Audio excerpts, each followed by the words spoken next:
Welcome, everybody, to another edition of Airdrie Inside. I am your host, Chris Glass, and I am very proud to bring to you this podcast. This podcast is brought to you by Coliseum Athletics. So Coliseum Athletics is doing training here in Airdrie for high-performance athletes or anybody looking to get in better shape. Contact Willie Snipes at Coliseum Athletics for more details. Welcome to the pod.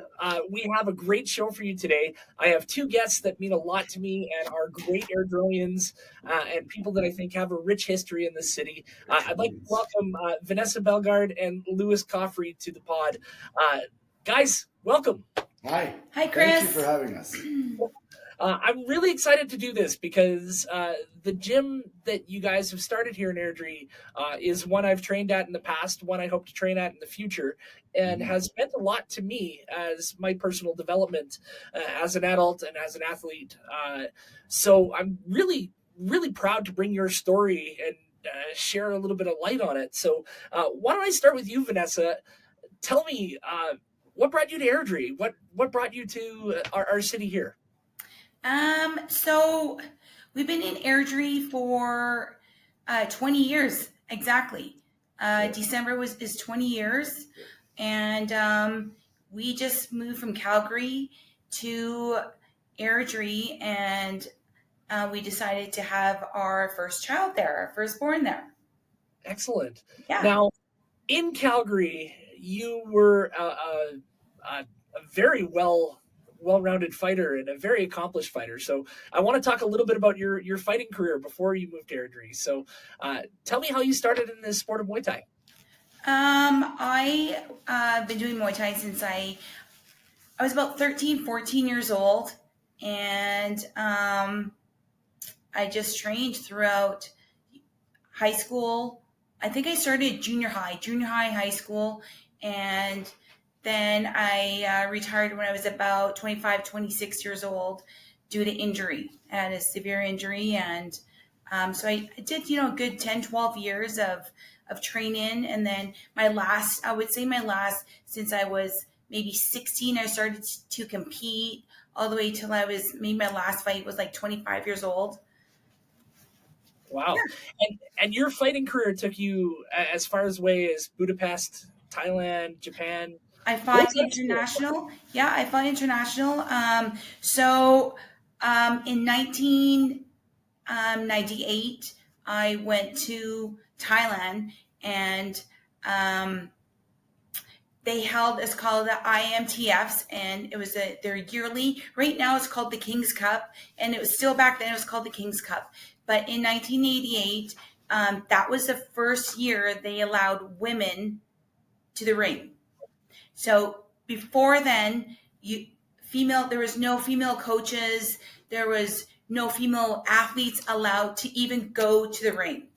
So in 1998, they allowed this. They opened up the tournament, and I went and I represented Team Canada with I think there was about 10 of us from our team. We went, and I won the gold medal. That's so cool. So I was the first Canadian to fight in this, the first female Canadian to fight. So the first female Canadian, and then a couple of years ago, if I'm correct, you held one of the first all-female cards. Yes. I think it was 1990, no. 2000, 2020. 2020. I held the first United Strong Women's Muay Thai Gala, an all-women's fight event in collaboration with International Women's Day. So celebration of Women's Day, and it's also Women's History Month in March. So since then, I've been doing it every March. So one of the first female Canadian fighters to ever compete in the ring for Team Canada, to hosting your own female-only card. That's it comes full circle, doesn't it? It does, and it's pretty awesome, and it just keeps getting bigger and bigger every year. Right, it's a packed house every time. Right. Now, Luis, you moved here when you were 4 years old, correct? Yeah, I came from Santiago, Chile. Okay. Yeah. And what brought your family to Canada? Political issues in Chile, of course. It was a little crazy at that time, so a lot of Chileans left, and my family they crossed the border to Argentina, and from there, the Canadian government opened their doors to Chilean immigrants, so we came and spent our first winter in Manitoba. Yeah, Wow. So yeah, that's a real temperature change. Where that's got to be 60 degrees change at least. shocking. Yeah, yeah, we came on Halloween night too, so and it was a little the culture shock because we celebrate, you know, the Day of the Dead the next day, but we don't do it the way Canadians do it, right? So it was interesting, man. But Canada's my home. It's been so good to me. And you're an accomplished fighter in your own right. Just recently, I saw that you were awarded a black belt in jiu-jitsu. I So did. give me a little bit of a background on your fighting history. Man, yeah, I just got my black belt on last Monday or a couple Mondays ago from Sensei Altamar. It's a real honor because I'm his first black belt under his tutelage. He started BJJ here in Airdrie 13 years ago, and yeah, I've been there ever since. I've been beside him, and he's taught me everything. And he finally, said, it's time.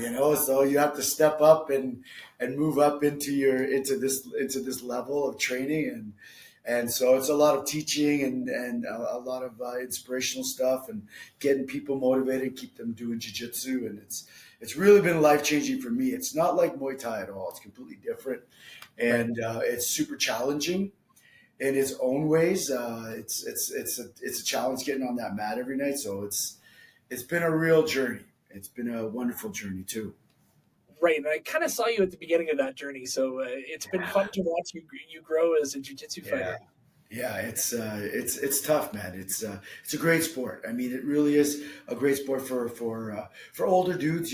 For anyone of any age actually. But it just helps with our focus. Helps keeps our mind busy. It really takes you into different places. Where you can develop yourself. There's so many good things about Brazil Jiu Jitsu. It's just amazing. Now, there's one thing about being accomplished fighters, and then there's another thing to be an entrepreneur. So I want to talk a little bit Yeah, about that. So I'm going to throw it back sure, to Vanessa. Uh, absolutely. and just this is your third gym, correct? This is our third location. Yeah, we started the gym in 2009 over on Main Street, right beside TransAlta. Oh, wow. Yeah, yeah. And then you were on Edmonton Trail for a while. We were there for about 5 years. About 6 years, and then we finally outgrew it. You remember, you were there. You Oh, saw the jiu-jitsu guys the boxes were on top of the jiu-jitsu guys. The Muay Thai guys were on the outside, so we were all packed in there together. So we had to right. move. It's So, actually sorry. It's actually our 16th year anniversary Yeah, this week. this This week. week. Yeah, so 16 years here in Airdrie, and I've seen this gym grow and grow and grow. But a question I really have is, how do you take it from being a fighter and knowing your craft when it comes to the martial arts, hmm then to looking at starting a business and all of the hmm stuff that comes along with that? Talk about those challenges, please. Wow, it's they're one and the same. Right? Being an entrepreneur and starting your own business requires absolutely everything inside you. It requires discipline, concentration, a strong mindset. You know, it's there's so much happening, and it happens on a daily basis. Things change daily, so you have to be able to adapt daily to the things that are happening. Plus, staying focused on your goal and keeping yourself motivated because it really is a lonely road. You are the only one on there, and we did it together, which totally just makes it that much better. The success at the end. So together, those two things kind of collaborated together.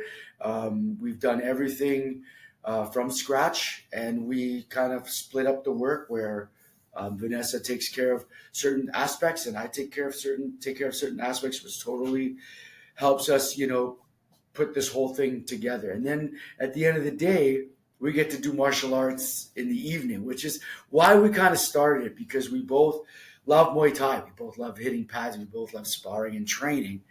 So we were just like, could you imagine if we had a chance to run a business and then we could train every day? Like, that would be a dream.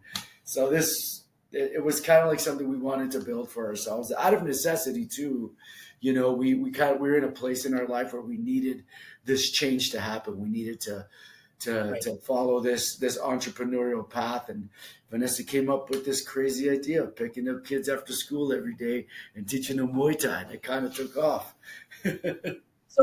So talk to me about the after school program, because I know a lot of people are aware that you offer jiu-jitsu and Muay Thai, but the after school program is a really novel approach to martial arts and to training. And I see so many kids learning how to defend themselves and learning how to gain the confidence of knowing that they can take care of themselves if anything came up. That's right. So talk to me about that concept. That's a very novel approach. So the after school program, what happens is we pick them up from school. We go to all schools in Airdrie. And, you know, in Airdrie, there's a Catholic system, there's a public system, there's a Francophone system, and then there's a Christian system. So we follow all 4 schedules. And there's also like the private school system. So we follow all their systems. We pick them up from school. We have vans. We have a fleet of vans. We go to all schools. We have employees, instructors that are pretty awesome instructors. And we pick them up from school. Those instructors are fighters too. Yeah. So they're all experienced drivers, instructors. They've been where the kids have been. They're not. More dragons. And most of them were Lil Dragons. So we pick them up for school. We bring them here Monday to Friday. Monday, Wednesday, Friday, they get Muay Thai training. Tuesday, Thursday, they get jiu-jitsu. So they get the best of both worlds 5 days a week. And then majority of parents actually work in Calgary. So schools get out between 2:45 to 3:30. All schools. So that's when we come in. You know, they need help getting their school, their extracurriculars all taken care of, you know. Respect, responsibility, and discipline is taught every day. Yeah. So we're helping the parents with parenting. So not only is it a form of childcare, which all parents need with the gaps right now in education, but you're teaching a life skill as well. Absolutely. Yeah. We teach them to keep their gear in order, their bins clean. You know, we teach them routine. We teach them, you know, that these daily little practices add up over time, right?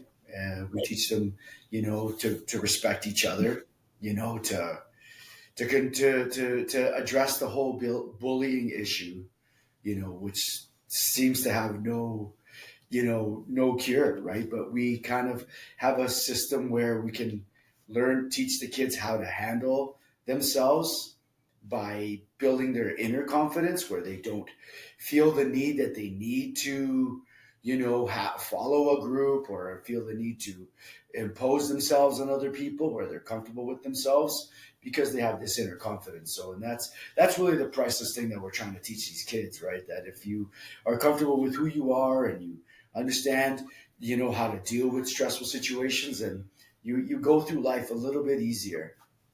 Right. Now, the after-school program needed a larger facility. So I know a couple of years ago you moved to the current facility you're in. This is a very large space. So talk to me about that decision to dramatically expand your business. Yeah, well, we doubled in size from Edmonton Trail 8 years ago. We had to double in size, and it was a big risk. I mean, we put everything on the line. We said, listen, we're gonna go for it. You know, if you build it, they will come, as they say. You know, so we had this dream of having a weight room, a Muay Thai training area, and a BJJ area, you know, to house all these kids. And when we first started, we had 80 kids in the after school program. just took off. I mean, there was so much happening, and it settled down a little bit, and it's got to that point where we're being able to train everybody properly, and everyone gets hands-on training. But I think we're at that point again, Chris, where we're going to have to move because we're getting bigger. More people Wow, are coming.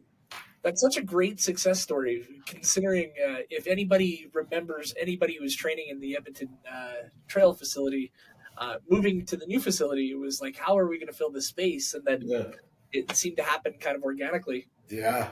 Muay Thai is a growing sport. It's one of the fastest growing sports, and people are starting to, realize that, if they want to get in shape sometimes, and it might be better to have someone guide them through it. And that's what we do.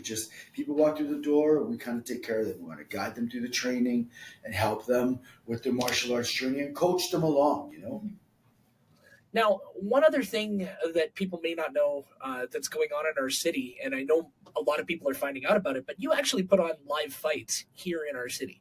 So people don't have to travel to Calgary. One of my big passionate things about Airdrie is I hate to see Friday nights traffic going into Calgary. I want that traffic to stay in our city, keep in our city, keep our economy growing, and keep pretty vibrant, right? And you guys are providing some really entertaining things to do on the weekend. So talk to me about some of the cards you put on. Wow. Yeah. We bring the people. They show up. Go ahead, Ness. So we host tournaments about, I say, every 2 to 3 months, kickboxing, Muay Thai tournaments, and all gyms are invited, and we host them here at our gym. We have gyms come all the way from BC and Saskatchewan just to do these tournaments because only certain people host them because of the space, right? And we have a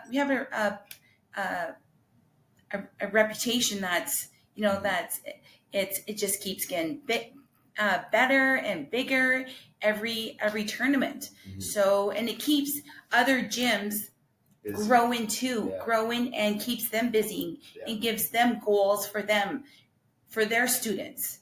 So, we help out a lot of the community too, right? In that aspect too. Keeping competition going, keeps everybody training. Because there's only a few gyms that actually host tournaments, and we host them every 2 to 3 months. Mm-hmm. And then on top of that, we host our live pay-per-view sanctioned Muay Thai events. Mm-hmm. So, next level. So I'm currently the WKA representative of Canada. So with that, all my events are WKA sanctioned. And it's a WKA's World Kickboxing Association. So right now I'm currently the WKA Canadian rep, and I host, including the Women's Gala, I host 2 other events, which are called Trial by Fire. And so the gala is United Strong Women's Muay Thai Gala that's hosted every March.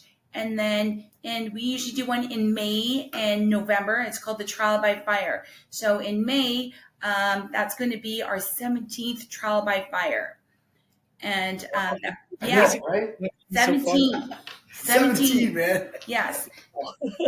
So it's pretty awesome. And that is now, so the 17th one, that's going to be, we now pay-per-view it. So it's, I think we've been doing that the last 3 years, pay-per-viewing it. Mm-hmm. And that just keeps growing too. Mm-hmm. Yeah, we got fans. I don't think the average person would know that there's pay-per-view level Muay Thai cards happening in our own cities. So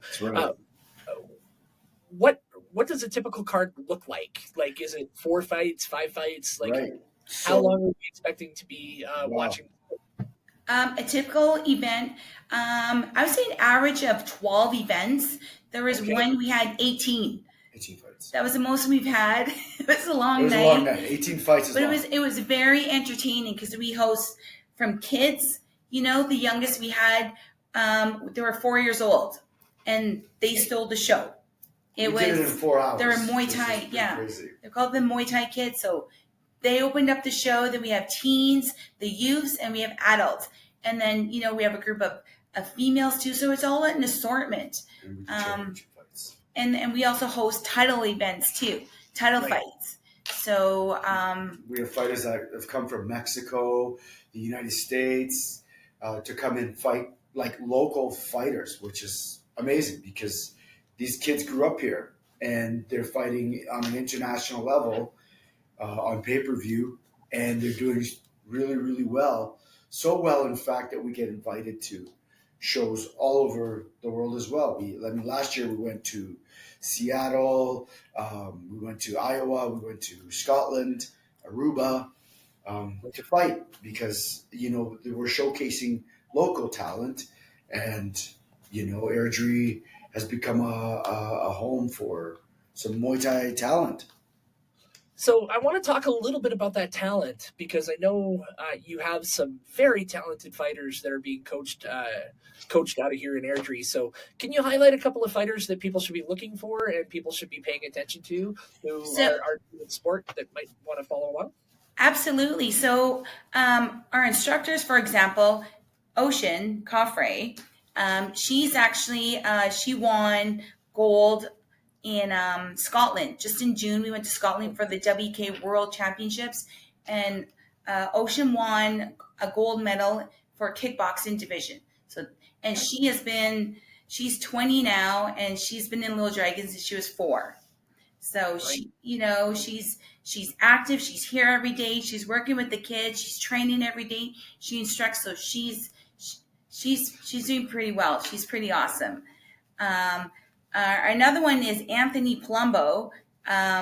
He's been in Lil Dragons since he was 8. He's now 23 years old. He's got 5 titles in 3 different weight divisions. 5 titles now. He's got 5 titles in 3 different weight divisions over the last 4 years. We've accumulated 5 titles. We've gone to 7 title fights, and we've come away with 5 titles out of those 7. He won TBAs, which is the Thai Boxing Association Classic, held in Iowa. This is a 4-day tournament where if you win one day, you fight the next day, so you fight 4 days in a row. It's a really tough tournament to win, and he won it 2 years in a row.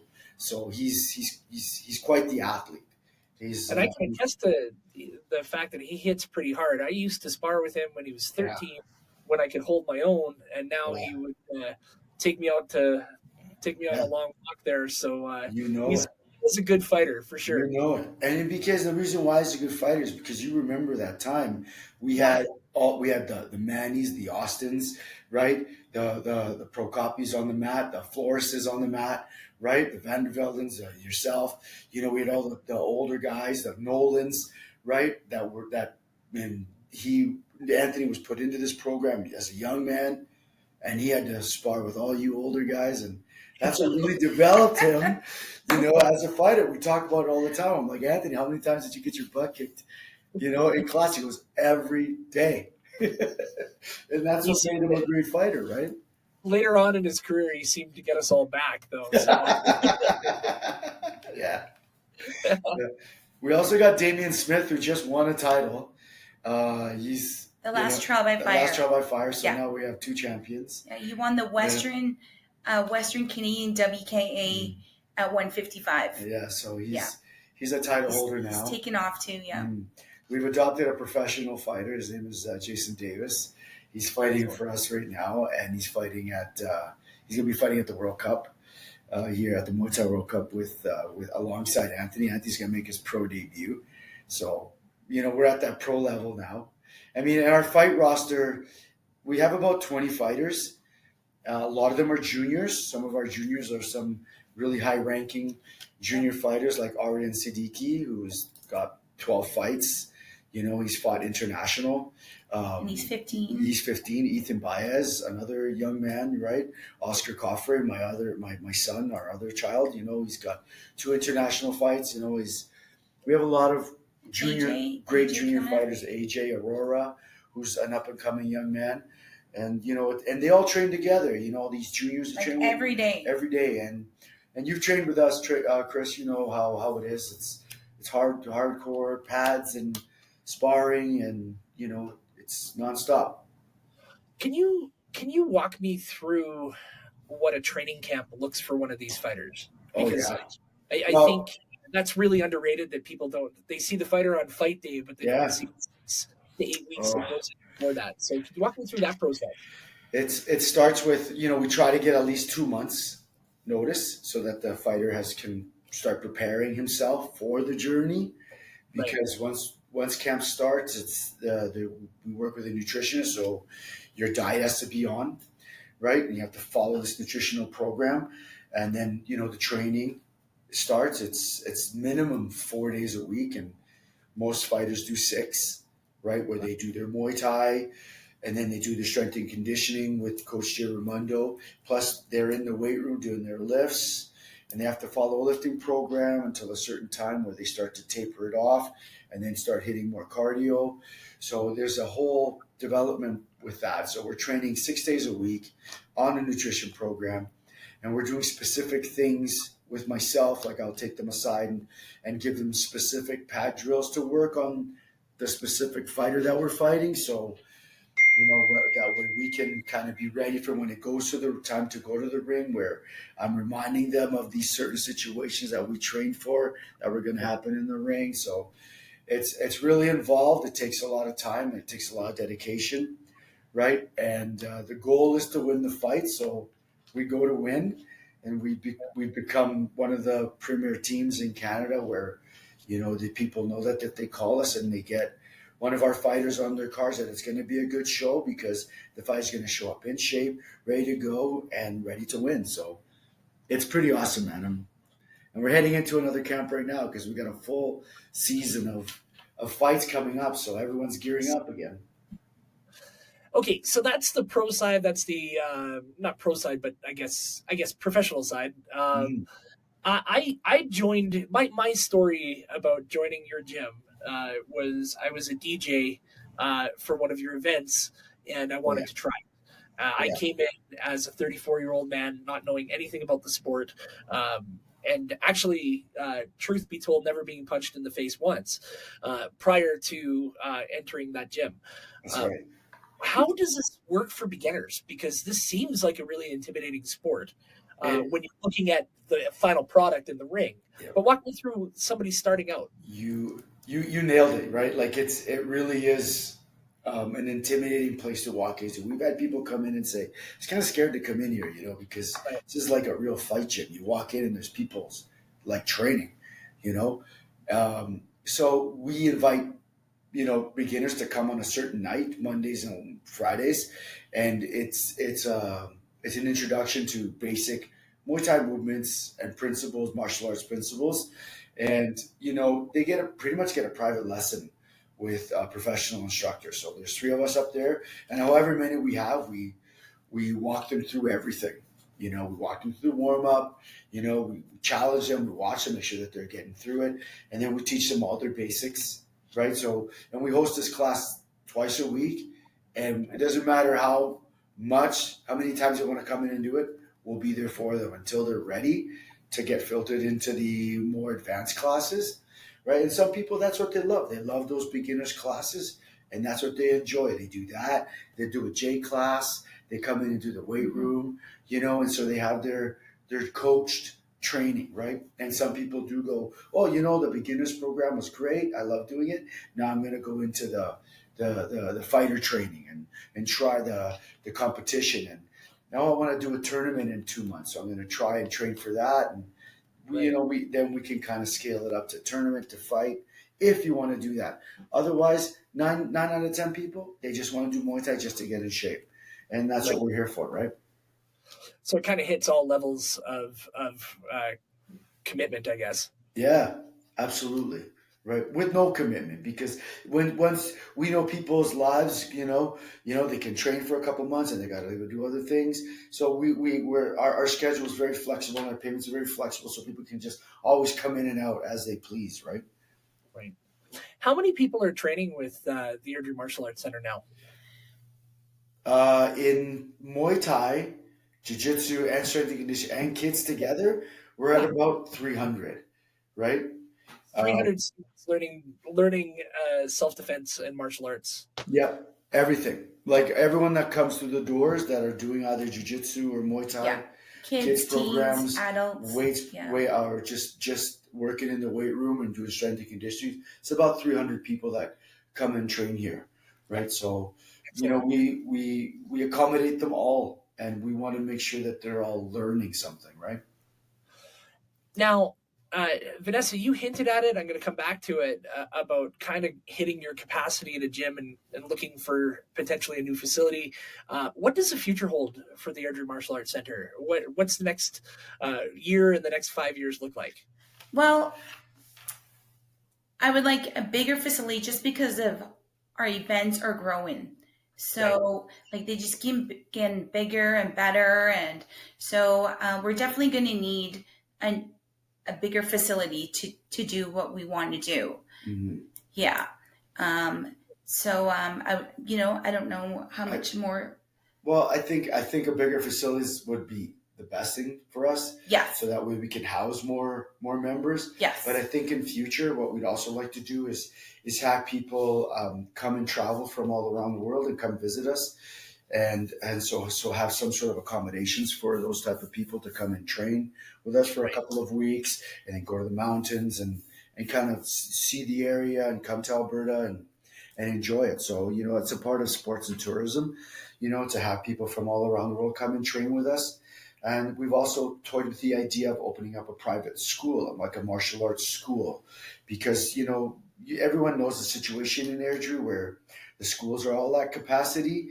And, we've had some requests from some parents asking us, saying, if you guys had some sort of a private school going on, especially after COVID, we would come and bring our kids to you, right? So, because we are in the kind of in the industry of helping with kids' education and making sure that children are prepared for the world that's coming ahead. So, we've also toyed with that idea as well, right? So, I mean, there's always something that we could do, right?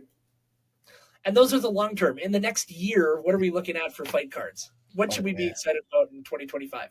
Well, we've got. Oh, I've got. So the first one's. Well, we have a tournament February 1st here at the AMAC. Then we have the gala March 8th. Which is the women's gala. The women's gala March 8th, and then May 10th we have Trial by Fire 17. And then we have Nationals. WK Nationals is the first week of June. Those are qualifiers to fight in London for Worlds.